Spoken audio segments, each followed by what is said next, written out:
from 2014. Today, New South Wales launched a responsible, prudent, and somewhat brilliant budget.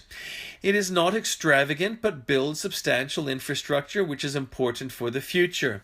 It is predicated on the sale of wires and poles related to electrical power supply. The resultant improvement in efficiency in power supply is another benefit, but I cannot applaud the government because they are responsible for me losing my home. The Australian Labor Party took my career and have smeared me. I've done nothing wrong. I've turned to the New South Wales Government for help and they have sold me down the river.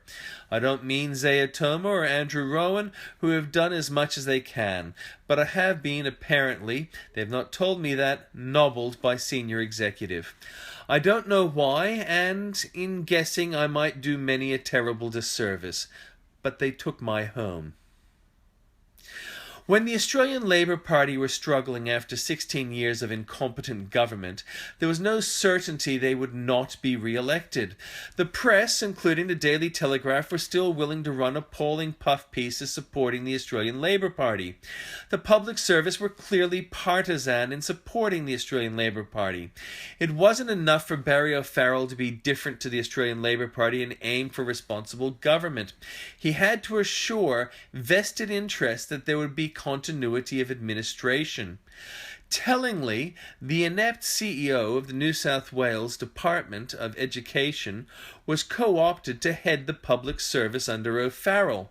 This does not mean Coots Trotter is corrupt or O'Farrell, but it does mean that those reliant on the stability of government of the corrupt hand of the previous administration to remain partly on the till got their wish.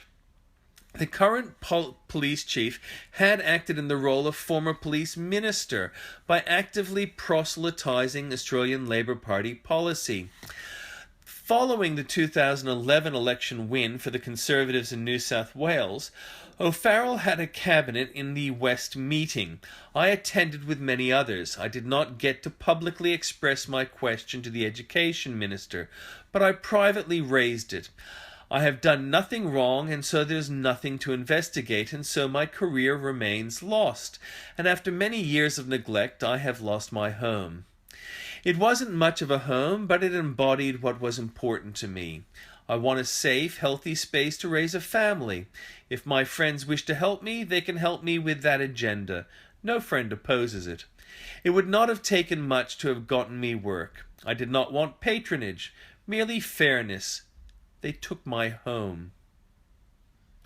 Today is the wonderful anniversary of the 1903 birth of the first person to bake, the inventor of the chocolate chip cookie.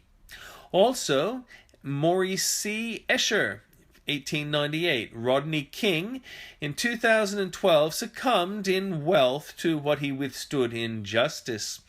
In 1971, Nixon began the war on drugs on this day. In 1972, the Watergate scandal took place. Coincidence? I don't see anybody here, so if you come by this video at a later time and you like it. Also feel free to comment and share. Spread the love. Be well.